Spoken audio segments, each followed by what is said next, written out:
on marching on the road to catastrophe by rejecting minimal Palestinian rights. I'm quoting the warning of the 4 former heads of Israel's Shin Bet security service. There are clear alternatives, and if that march to catastrophe continues, we will have only ourselves to blame. Thank you, Professor Chomsky.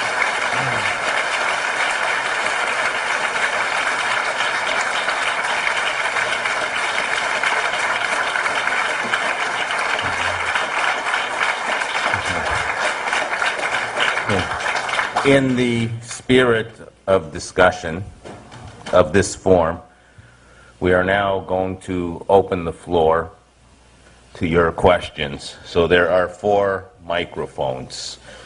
One here, one got it there, one here in the intermediate stage, and one on the floor directly in front of me.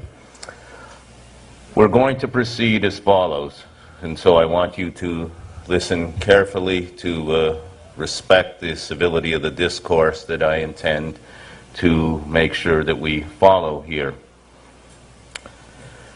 I'm going to ask you to introduce yourself and to ask just one question.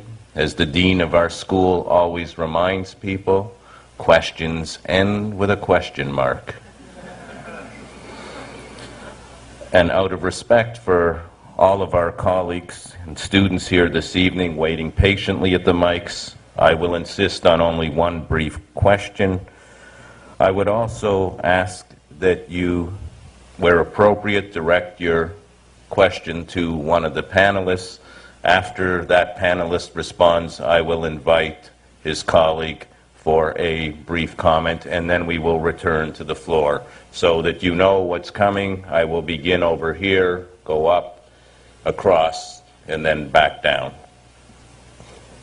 Hi, my name is Mishi Harman. I'm from Jerusalem, and this is a question for Professor Chomsky. I wanted to know if you think that it actually is relevant to dwell upon forming a shared narrative of both sides in going forth towards any solution of peace between us. Is it important for us to actually agree what 48 represents for one side and what 48 represents for the other in order to live together in peace in the future? Yes, I think it's very relevant to understand history if you want to understand the present. Professor Dershowitz, I agree, and I think the history has to be objectively verifiable, and it doesn't become true because Professor Chomsky says it's true. There was a 2-state solution proposed by the United Nations. It's true. There was a 2-state solution proposed by the United Nations in 1948. And if the Palestinians had accepted what the Israelis accepted, a small, non-contiguous state with bantustans, to quote Professor Chomsky, and instead had not invaded, and if the Egyptians had not occupied the Gaza, something that nobody complained about, it was literally a prison for 20 years, and if the Jordanians hadn't occupied the West Bank, literally a prison for 20 years, and had the situation gone forward as it was supposed to go forward in 48, we would not be here. We'd have a 2-state solution. But what happened is it's clear that the Palestinian and Arab leadership was more interested in destroying the nascent Jewish state of Israel than in establishing a Palestinian state. That is simply the truth. And there is no way to deny that. And no amount of rhetoric can undercut that reality. You'll notice that it starts with 1948, and I'd be glad to discuss that if you like, though it's not relevant. Okay. I began with 1967 for a good reason, because it's in 1967 that UN 242 was passed, and a framework was laid for peace settlements, and since then it's the way I described it. Well, let me briefly respond, only because I participated in the drafting in a small way of 242. I was Arthur Goldberg's assistant at the Supreme Court. He drafted 242. He conferred with me and consulted with me. 242 clearly contemplated Israel retaining some of the territories needed to create secure boundaries in 1967. The UN rejected a formulation of Israel returning all the territories or the territories and kept only territories. And as the result of that, Israel accepted 242. And at Khartoum, all the Arab states and the Palestinians unanimously rejected 242 and issued their 3 no's. No compromises, no recognition, no peace. If we can The just... truth of the matter is easily discovered from if we the can just foreign hold relations there. of the United States, which Okay, points out that Arthur Professor Goldberg Chomsky. approached the Jordanians and the others and got them to agree to accept a qualified acceptance of 242 on the condition that there would be minor and mutual adjustments with no substantial change to the map. Okay. There were curved lines, and it was agreed that they should be straight. All right, what you can't see behind the podium is that both of my colleagues are armed with several dozen maps, and that could get dangerous in this part of the conversation, so I'm going to ask for some restraint so we make sure that we go directly to our participants. Yes, sir. Thank you. Ken Sweeter. I'd like to bring it to the present, and I'd like to ask Professor Dershowitz, since this was a major point made by Professor Chomsky, whether or not you believe Israel is ready to negotiate for a contiguous state, not one of 3 separate Bantustans. Yes. Now, contiguous depends, of course, on whether it means contiguous within the West Bank or contiguous including a connection between the West Bank and the Gaza. Now, it was the UN that created the lack of contiguity between the Gaza Strip and the West Bank. In fact, the original proposals for Israel required complete non-contiguity. The north was separated from Tel Aviv from Jerusalem, yet Israel accepted a non-contiguous state. Under the Clinton parameters, there would be complete contiguity with a circumferential highway around Jerusalem, much like Route 128. It would take 9 extra minutes to get from Ramallah to Bethlehem, then in the middle of the night through Jerusalem, because the shortest distance between 2 lines, taking into account traffic, is not a straight line.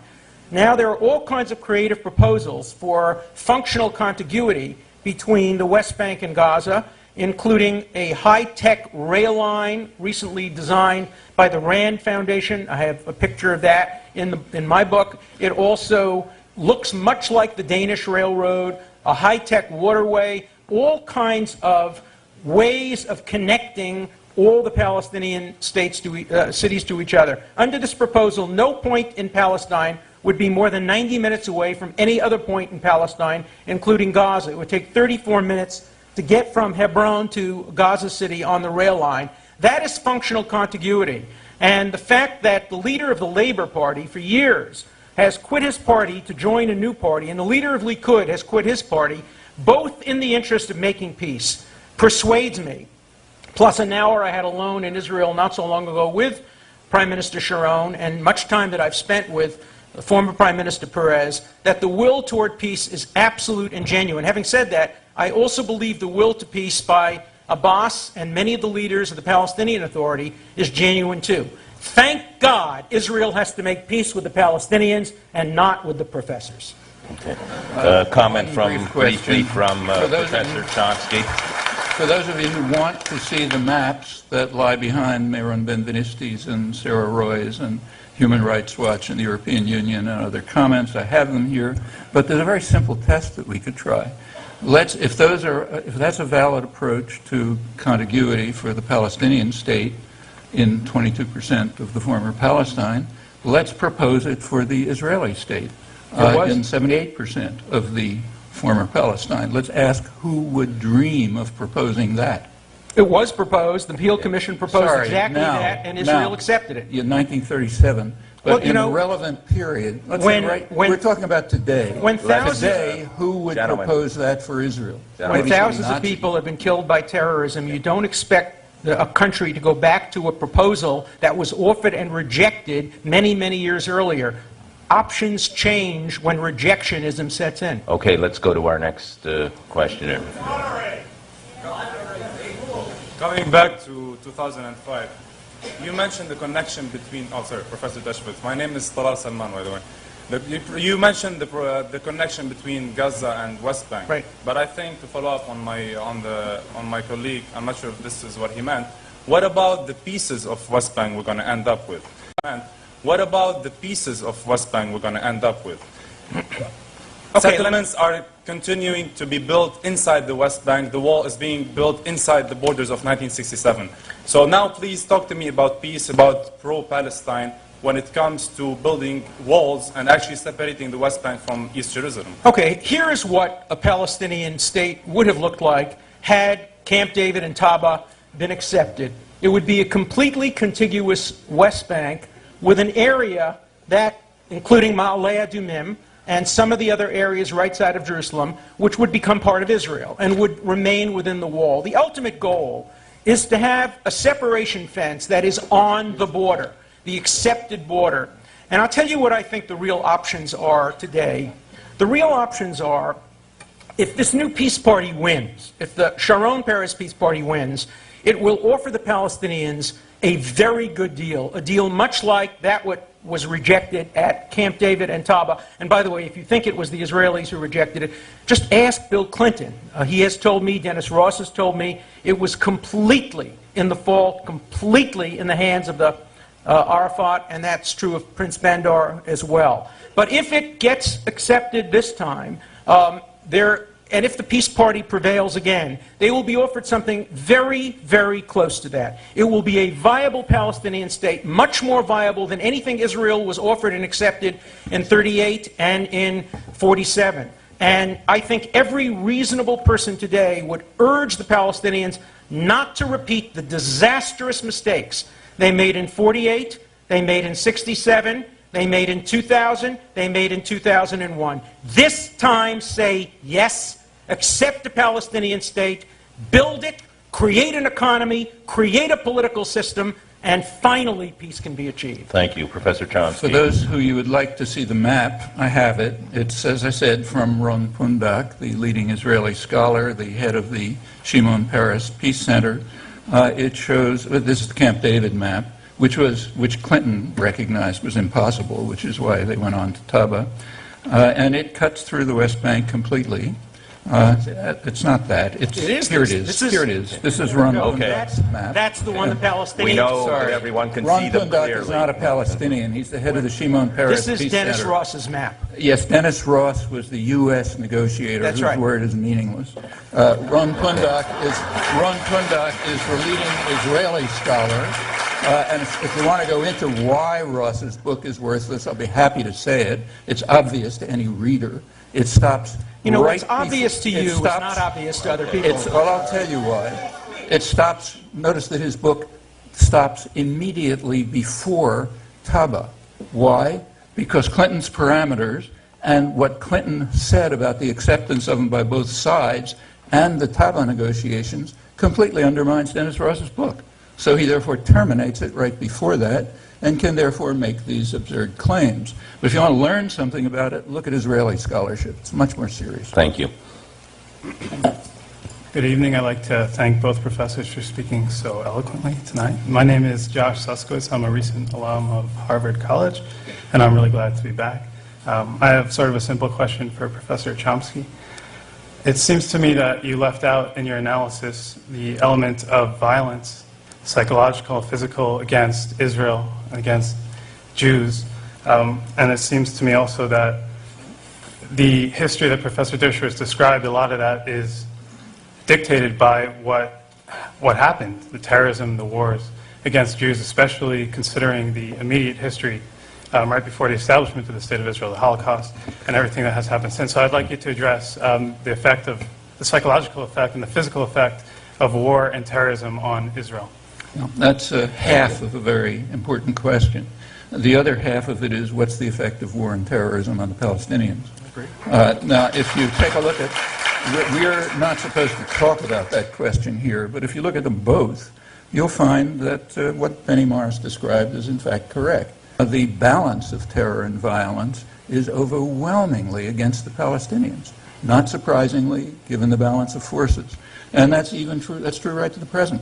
I mean, for decades, Israel was able to run the West Bank virtually with no forces, as Morris and others point out, because the population was so passive. While they were being humiliated, beaten, tortured, land stolen, and so on, just as I quoted. Finally, there was a reaction.